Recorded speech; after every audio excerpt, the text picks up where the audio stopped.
It has taken forever, but we finally have some news on season 2 of the rebooted Doctor Who. Disney Doctor Who has another cast of writers, which is very interesting because according to Russell T Davies, like season 1 of Ncuti Gatwa's 15th Doctor, it was such a rip-roaring success. I mean, like he would drag back the anemic corpse of Stephen Moffat's career and have him crap out a couple of wildly overrated, at least at the time, until people, had an opportunity to go back and go, God, that was garbage, but just, highly rated and highly appreciated scripts, which A, they weren't, and B, he's never coming back, or Russell just penning a remainder of the stories that, oh boy, involved the Doctor failing to save a civilization because they were too racist, and instead of being saved by a black doctor, they would rather get eaten by a Lovecraftian evil. I wish I was joking. So yeah, perhaps this signals, that Russell is swallowing a bit of his pride and some other things as well, and hiring some talented writers, some accomplished people in the genre to come over. I know, I could only keep up the charade for so long. No.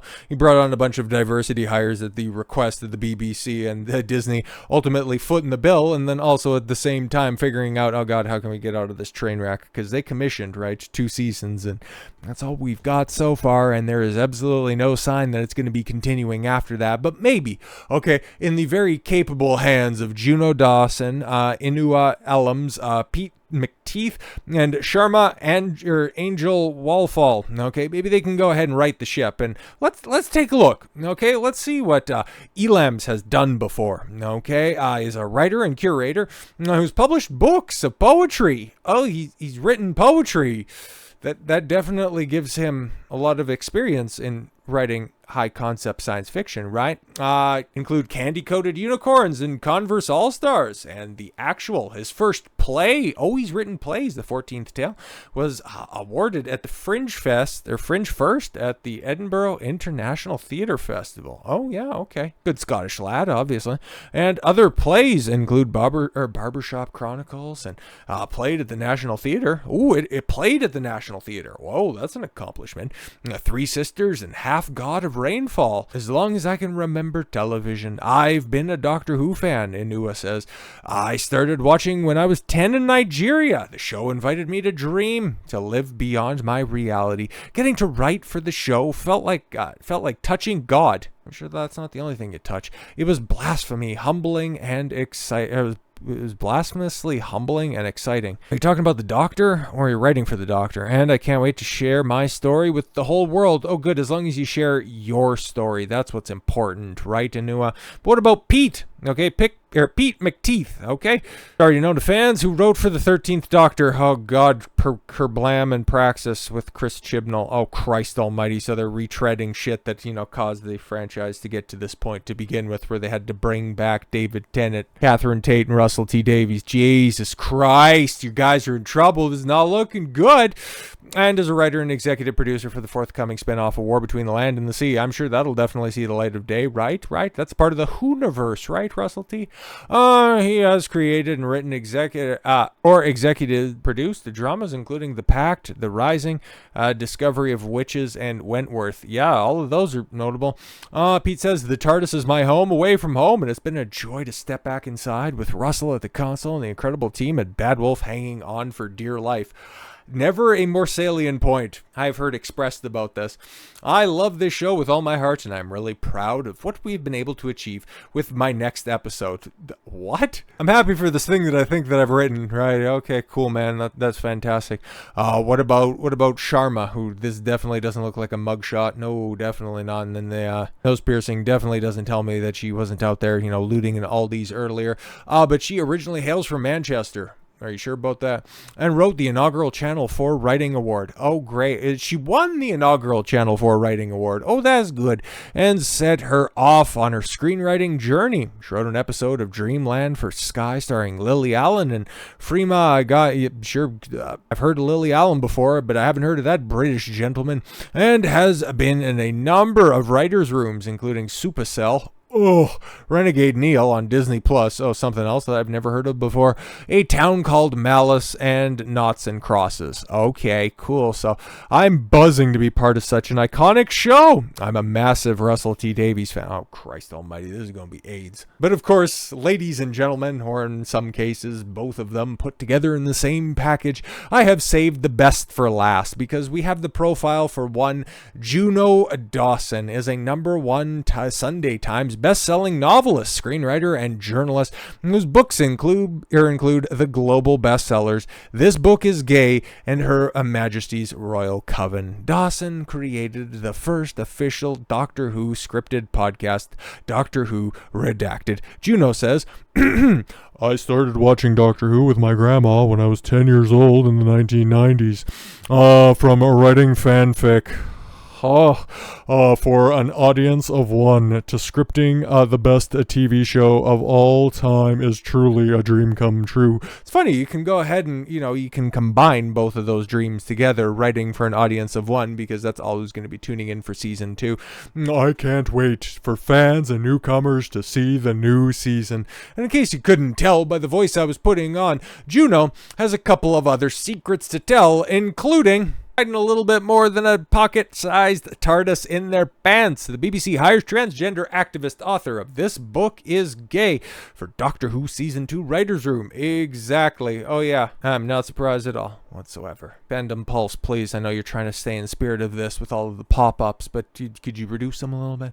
Disney Plus Doctor Who era has been riddled with identity politics, and most brands are now backing down after it's become clear that such initiatives fail in the ratings. Well, we didn't even need a sweeping election in order for Doctor Who to come to that realization, because what was it, 4 of the 5 worst rated and worst viewed episodes of the entire series dating back to the 60s happened during the previous season, and at this point in time it's been such a catastrophic failure. We don't even have a start date for season 2. Like, it's still up in the air. Like, it's supposed to come out sometime, and after its completion, Russell T he's told us, the way that these shows end up getting renewed, it doesn't happen until things are completed, even though House of the Dragon got greenlit for seasons 3 and 4 even before season 2 was done. And different studios don't launch multimedia projects off rip even before the first piece of footage ever comes out. No, that is not the case, but hey, he knows better because he's got a grift to spin.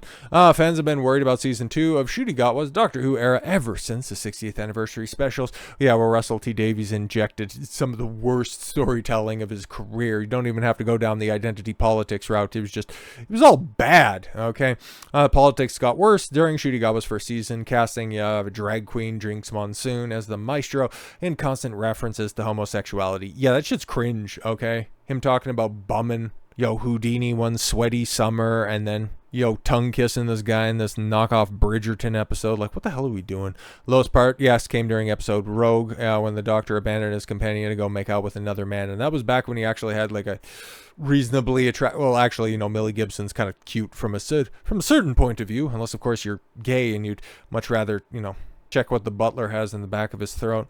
Russell T Davies, stated that agenda is far more important to him than the show on several occasions. Yeah, we've already been down this. Yeah, when he had it stupidly. And that was this year, or I guess this past year at San Diego Comic-Con, where you still have somebody wearing a fucking mask on stage. Like, what the hell are we doing? It's like it's bad enough where you have the architect of demise for, at one point in time, 2 of the biggest science fiction franchise, because, you have Russell T Davies' fat, balding ass on stage with Doctor Who firmly under his boot. You also have Alex Kurtzman, who has driven Star Trek completely and totally into the ground, up there exchanging and gargling each other's semen, telling each other how great they are. Fucking dorks. Cultural vandalism should be a crime and should be charged as such. Meanwhile, ratings for the 60th anniversary of the specials, yes, were almost as low as the record for Doctor Who specials. Viewership of 5 million, just 4.8 million, and 6.2 million. It was all AIDS, all terrible. Season 1 was completely and totally through the floor.